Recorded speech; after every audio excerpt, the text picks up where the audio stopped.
Good morning, everyone. Welcome to Satsang. Let's make some silence first.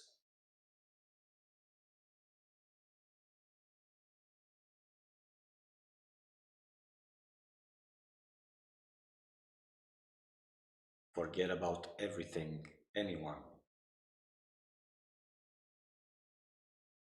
Nothing really exists.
So for those who are not aware, we use WhatsApp as a means of communication. If you have any questions, you can send them directly to me. It makes our communication easier. Internet is oscillating, so if connection falls down, wait a little bit and we'll try to establish it again.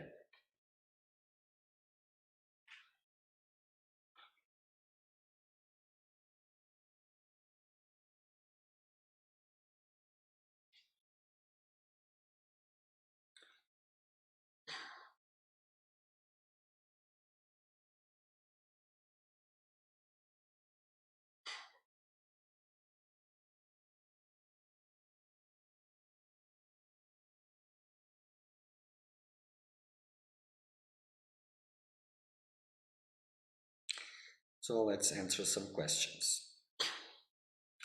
So this is a question from Vincent.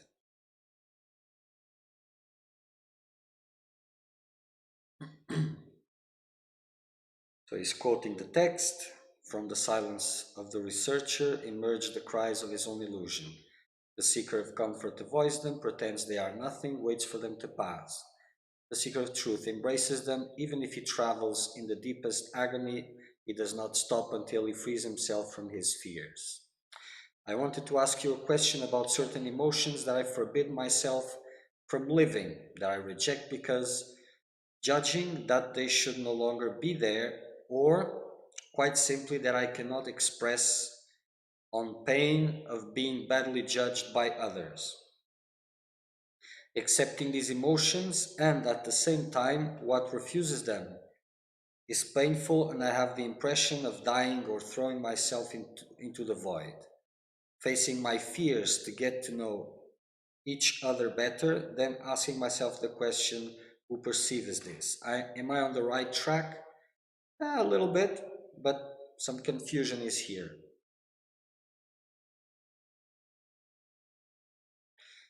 I forbid myself from living certain emotions that I reject because judging that they should no longer be there. First point. So it's like you should be at a certain stage, you should be at a certain level, your idea, and you're rejecting what is appearing there as like it's not proper, it shouldn't be there, so dismissing it. Well, this is not constructive because if it is arising, it is there. If it shouldn't be there, that is a different subject. It is there. And these emotions, whatever is arising there, shows you your attachments, still your desires. It shows a lot of things.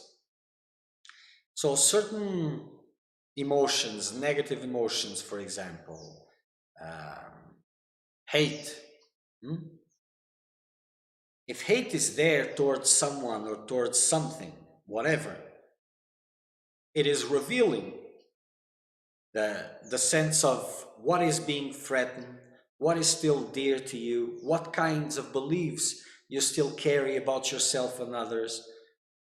And whatever is revealing itself, it is important for your work of freedom.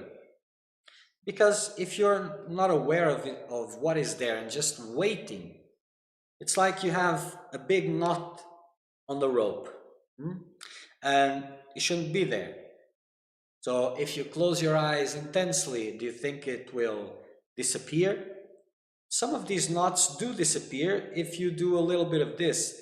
But closing your eyes, it doesn't mean that you're rejecting. It means that you're observing, not judging, observing. And this helps to dissolve these knots. But usually, these negative emotions that arise, they are revealing you a lot of your investments that you don't want to acknowledge about things that are still important for you and shouldn't be.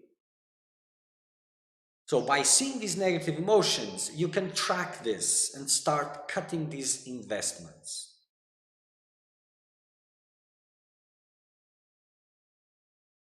Then the second point.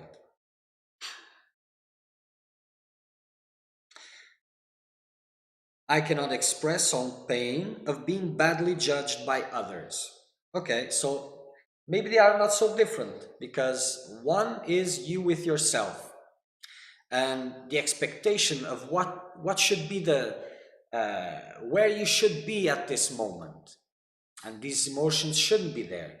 But is this because it is countering your spiritual nature and the level of work you have been doing, the level of experience, spiritual experience you've been having? Or is it because you're working to establish yourself in a spiritual, with a spiritual image, that through this image you believe that this will bring acceptance, love, happiness through others or through the divine or whatever? Are you having the same posture that people usually have in their normal lives? They construct a character, an image that they believe that will bring acceptance from others, self-value, and all of these things. Because if you're worried about judgment of others, so this image, the importance of image is there, and there's investment towards this. And this is not a problem of being there. Like I said before, it is important to know.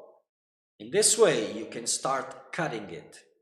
Or else, you'll keep working without cutting these things, and you'll be feeding this against your will. If you're really in the quest for freedom, these things will be there also. So you have to cut them so that your work, the gold of your work, it is better applied. So this is clearly, in these 2 points, it reveals clearly that a lot of your work is not yet for freedom. It is for maintenance of illusion, because you are playing the game of delusion, building an image, and through this image expecting to have acceptance, self-value, love, happiness, and this is circumstantial love. Whatever comes this way, it is circumstantial love, circumstantial happiness. But it doesn't even bring that, because at the end of the day, it's just misery. Misery from yourself to yourself, misery to others, because eventually it is seen, and it is misery perpetuating itself, really. But the most important from this is what this is revealing. And what is revealing is, you may be doing the practices, you may be doing all of this, but the seeker of well-being there is hijacking the work of the seeker of truth and using it on his behalf, using it to feed his own illusion, to keep the structures going. So this needs to be cut. And the best way, one of the best ways you can do this is by using others. So instead of running away from them and trying to show nice things, reveal what is there and don't defend yourself. Just take that criticism and understand, feel there inside of you. I'm not this. This doesn't touch me. And whatever pain is coming, don't do anything to get out from it, because that is your prison guard. The fear of rejection from others. And eventually you'll understand that in the previous point that you give lies the key. The second is just consequences, because you're the one who is rejecting yourself, instead of trying to understand what is there and using that in your behalf. You're using whatever comes as a means to assert self-rejection. And this is why others have the power to reject you, because you rejected yourself first. So self-sufficiency is a must for the seeker of truth. If it is not there, it has to be conquered. And the way to become self-sufficient from others is not to do everything perfect that everybody will like and appreciate and validate. No, it is to be free from the need to do all these things, from this acceptance and especially listening and receiving criticism and whatever comes that you don't like. Take it, see the pain, observe the pain, and then get some distance from it.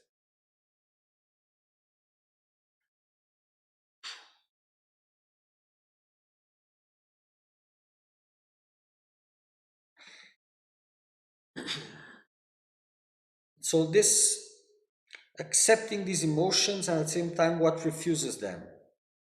It's painful and I have the impression of dying or throwing myself in the void. Yes, it is like this. So this inner space where these things arise, that you call your intimate space, where you reflect, where you feel, all of this. In this space, this is like a TV screen. So here, this is where the scientists work. You, in this case, you're the scientist. And this is where you work. So whatever is arising, there are the most important things, the most bounding things are those things that you cannot look. Sometimes you can just give a little bit, a glimpse, like a little peek, and then it's too much. I can't bear it. But these things are the most important ones to keep it clear, keep it in your sight. And you have to work on this until this doesn't have power over you. It doesn't matter how ugly it seems, how much you can judge that this speaks about yourself. It doesn't. But doesn't matter the violence of your judgments or the expectation of the violence of others' judgment. It doesn't matter because this is how illusion plays. And this is not yours also. But this is just a mental concept. You have to see it for yourself. So to get there, you cannot get impressed by these things. So whatever appears, or if it doesn't appear, go search for it. You have to be able to watch, to see, and not reject it. It doesn't matter how intense. And I know it's not an easy task.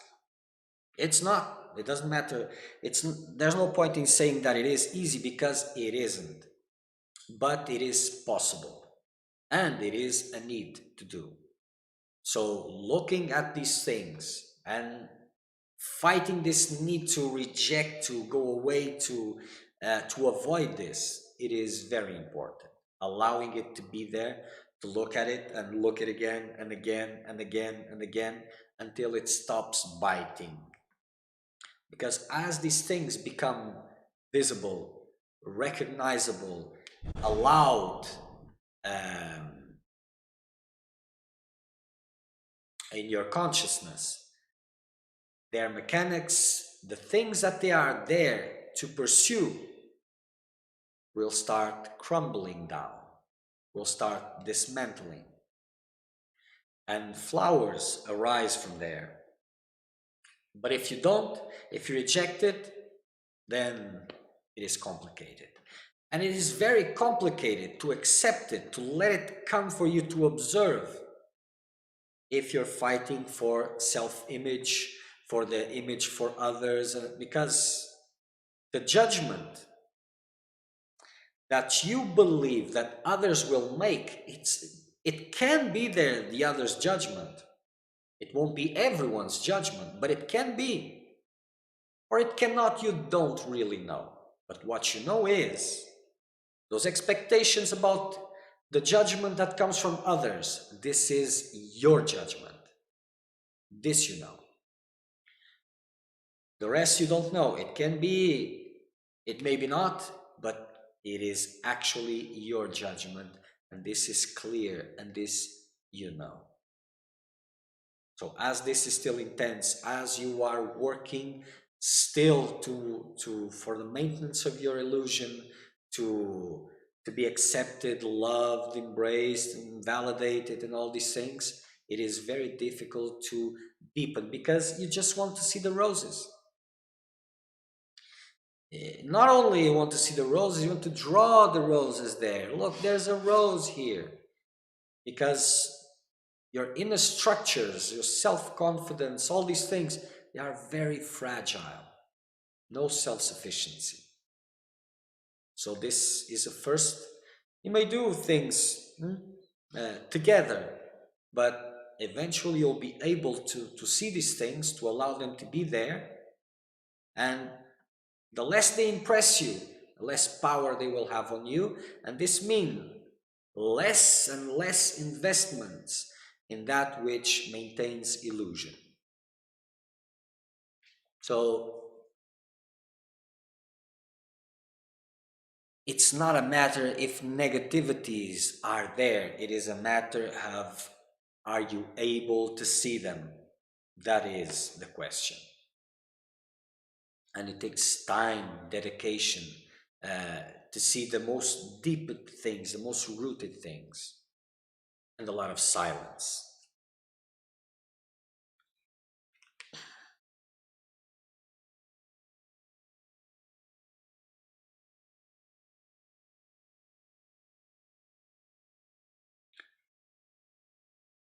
Facing my fears to get to know each other better. This part I don't understand. Get to know each other better. So if you can elaborate a little bit on this. No, but Vincent, probably this is English. Because if it's not English, if your language is not English, sometimes these writings, like my own, they don't come in the best way. But to get to know each other better, this, because if this is still on the context of you and others, so this is completely uh, hmm, it's not supposed to be here. It has not to do with the context because this has nothing to do with getting to know people, getting to know each other better. This is some other confusion. Then asking myself the question, who perceives this? Yes, this is interesting. Uh, and it is very good to leave these things and come back to the origin. But usually, these kinds of this kind of work together, how you're putting here, this is very, very soft, very mild, because these constructions that are behind are too dense yet. So what means is, the majority of time you are working towards these constructions, toward these worldly investments with a spiritual package. And then when things become intense, then you remember of this, but who is watching this? Usually it is like this. But it doesn't matter how mild it is, mild is still something, and but it can always improve intensely. If you have more questions about, well, you can send, I will answer.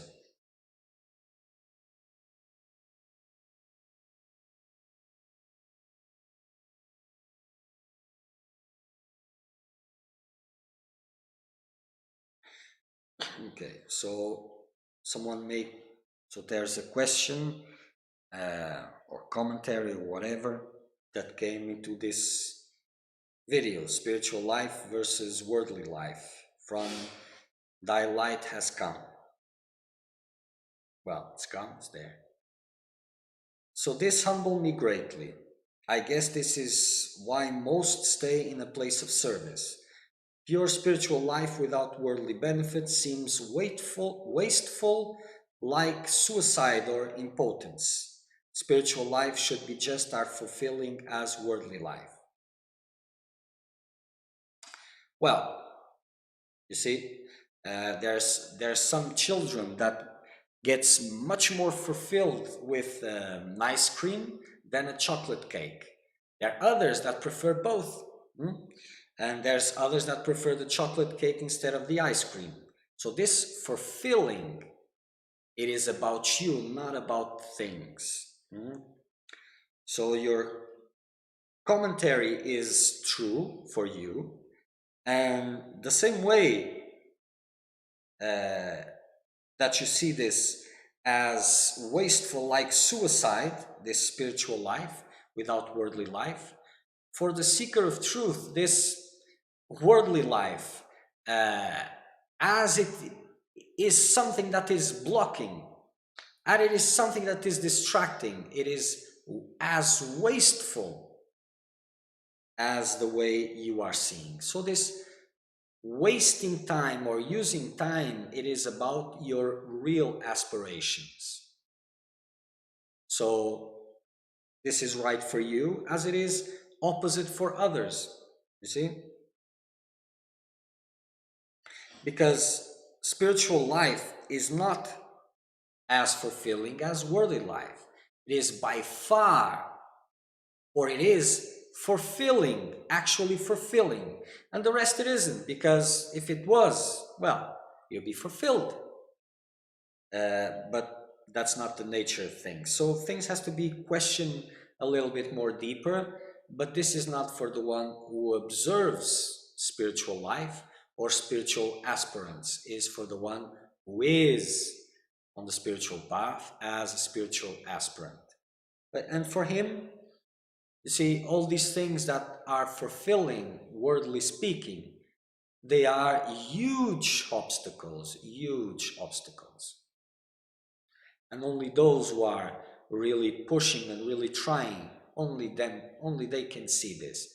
But there are others that look at this as you do, and if they observe, like you, if you observe your life, you will see that this quest for truth, this the spiritual part, takes a very small percentage of your time. The rest of the time is to maintain these comforts. And it is good that you enjoy them and that you like them, because or else it will be troubling. But for those who are seeking for higher realization, all this is just a waste of time. It's like being dead. Like walking dead in the middle of the world with nothing of life as a reference, as something to nurture them in the least. So it is dead. So it is the same. That depends on your nature of what is really important for you.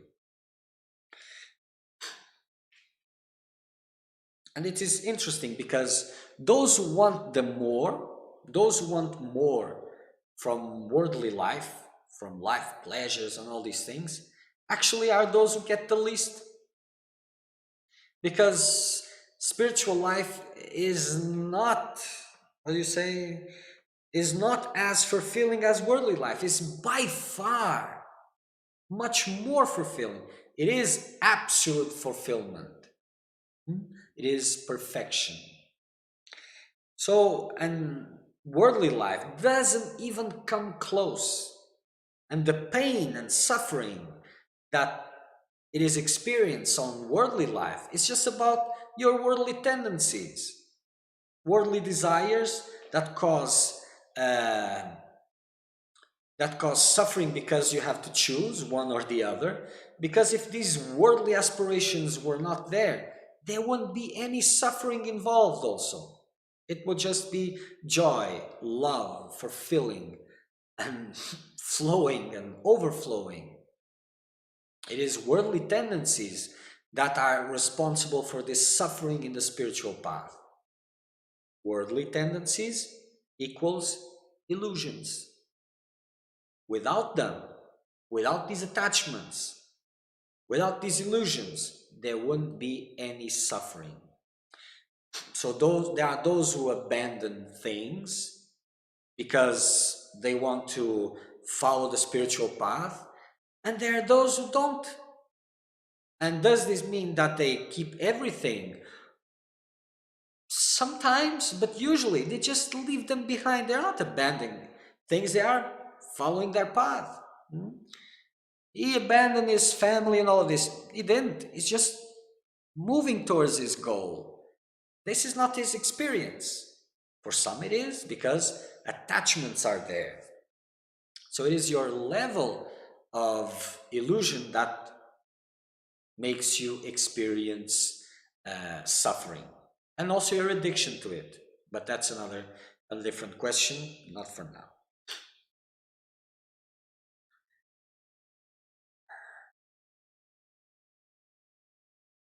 So yes, usually here I tend to paint things intensely and all of this, so that this doesn't attract attention of the seeker of well-being, because he is on another mission. But eventually, inside of each and every one of you, there will be these two tendencies, but proportions will be different. And for everybody, it is possible, but depending if your percentage of worldly attachments is bigger, then you will have to make bigger decisions, bigger cuttings, and bigger suffering will be there. Is that is that a disadvantage? That depends on you. Because depending on your personality, it can become an advantage. Sometimes to climb a little hill is not, it doesn't bring your willpower as climbing a big mountain, for example. Others is the other way around. Usually for the majority is the other way around. But nothing defines anything. But spiritual life is the fulfilling, is that which can really bring fulfillment. Those worldly enjoyments that you're talking about, they are just, but if it is good for you, then no problem. It is good because it is a question of need.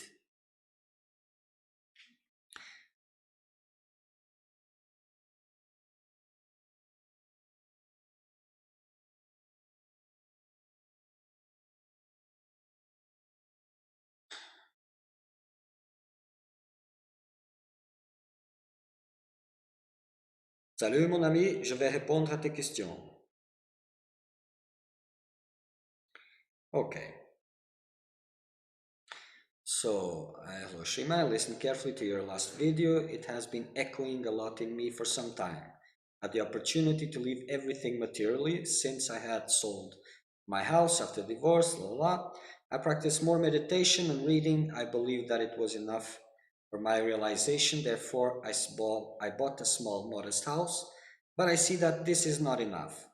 I feel that as long as I did not leave everyone, I would always be in illusion and a suffering and an emptiness of heart without really being able to name it. What I fear is that I will no longer have the opportunity to get rid of all my credits that attach me to the world. And my question is as follows. Do I have to redirect my practice more towards a prayer to find a way to empty my credits? Because yes, it echoes in me, and it's not enough to make the eyes and meditate. Yes, this is the translator. Uh, so what you're talking about credits is good karmas, probably.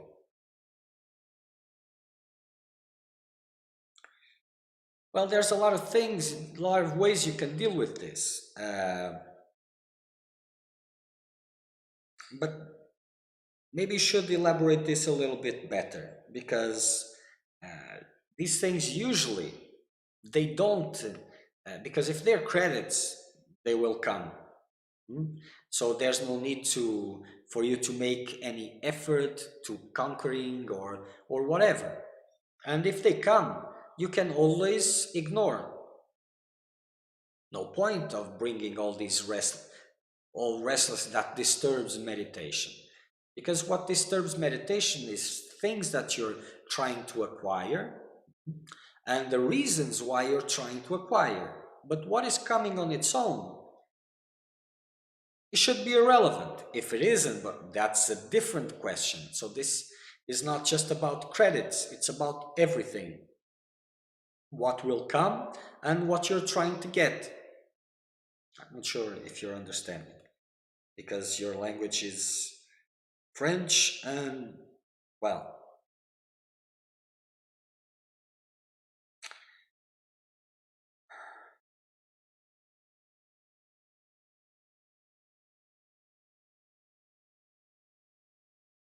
but probably this is not the main issue. I took an internet translator. I'm waiting for your satsang. Maybe I'll have an answer to my question. But a more personal response is easier because it is sometimes difficult to understand everything through the videos. Yes, I will give you this uh, personal answer because your English is difficult. You don't understand very much. So I will make it for sure. Because knowing and seeing that life in the world is limited, but what to do? We don't get rid of ties like credit like that. You're too obsessed with credit. You see, everything needs circumstances to be there, and whatever comes as credit, well, it is limited. You have to find your path and follow it, because if you're not in your place, whatever that means, things get complicated.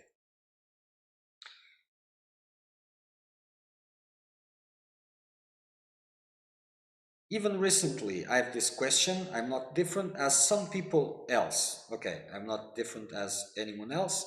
And this question became it not after reading your post. I'm asking, and I'm sure I want. Am I sure I want liberation? I'm wondering about my quest if I'm really sincere and I go deeply, and I know why I do my quest, why it became.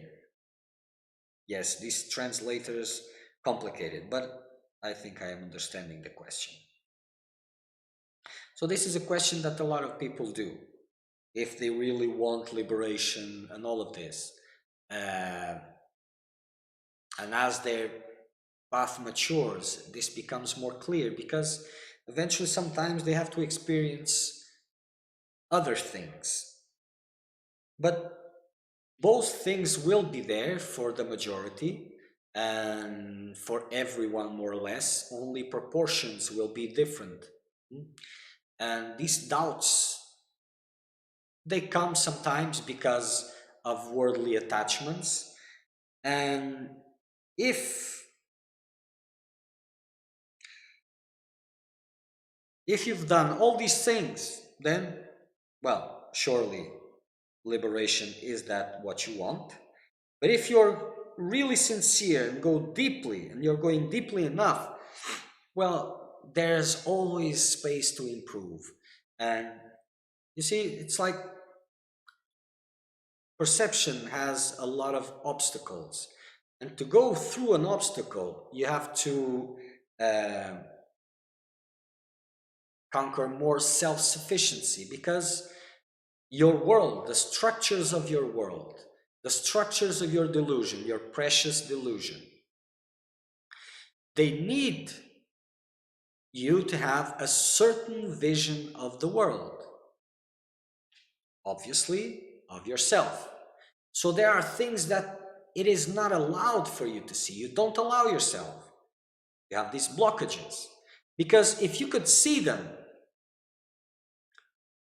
it would crumble. That which you call your reality, it would start to crumble.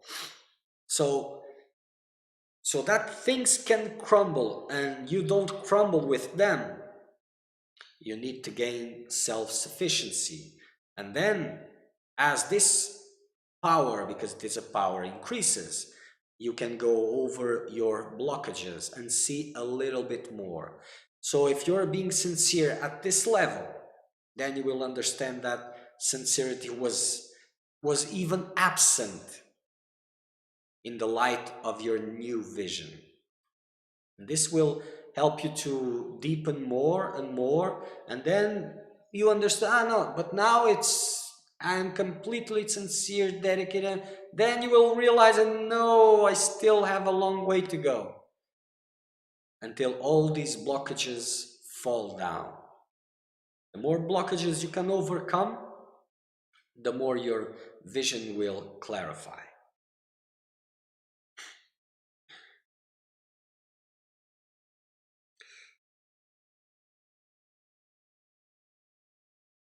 So I spent 2 weeks in a place with a spiritual master, and I discovered when I was following Nisargadatta teaching. In that place, a lot of people around different countries surrender material world to stay near. Okay, so in that place, people go and surrender their material possessions and all of that to stay close to that master.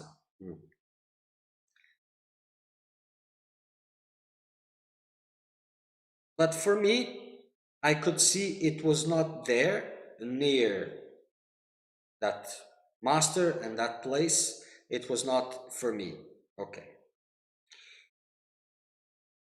It is important to explain where I am in my quest because your post and teachings echoes in me and it puts us at the foot of the wall. It shows us that honesty is very important and to see that we are not deluding ourselves, or to see if my quests are not nice entertainment, nice diversity. Yes, well, if you see that's not your place, like I was trying to explain before, you are working on some questions about credits and all of this, and this, it's not really an issue nor really a problem. If you go inwards, if you're looking for your place, if you go inwards, you will feel the direction or whatever is your place. And that doesn't mean that it is the same for everybody. So your place was not there, the other's place is not whatever, but everybody has a place, whatever that means, and that is different for everybody. So there's no point in comparing this or that. You have to find your place. Eventually you are your place, but this for the majority is just a nice a nice spiritual teaching that protects their attachments and their precious lifestyles. So this is why I don't use much of this, because um, those who are ready to listen to this, they don't need it. They don't need to listen to this. And those who are not ready for this, no point saying it also. But still, it is like this.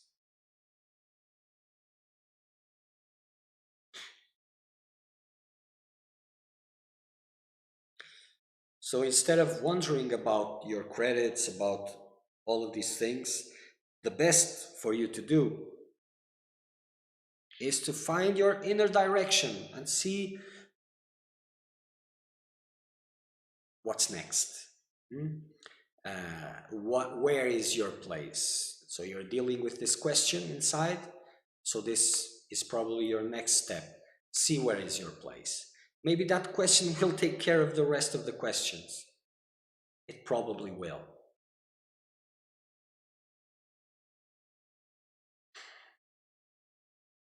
Usually the most difficult thing, what makes it more difficult to get the right answers, is to find the important question.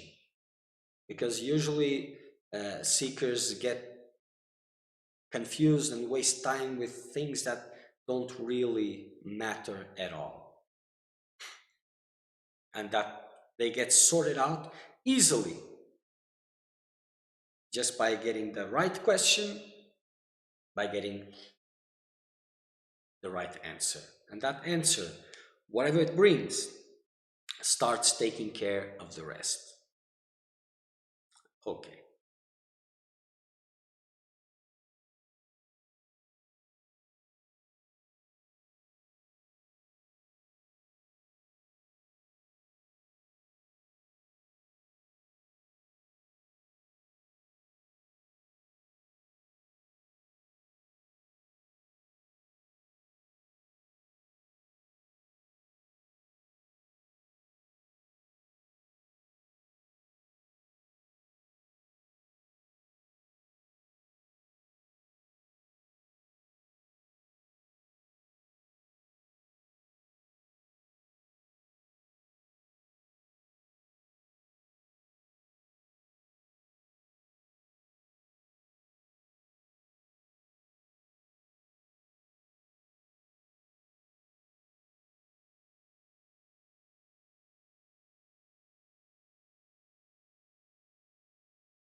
Okay, so next satsang will be Monday, same time.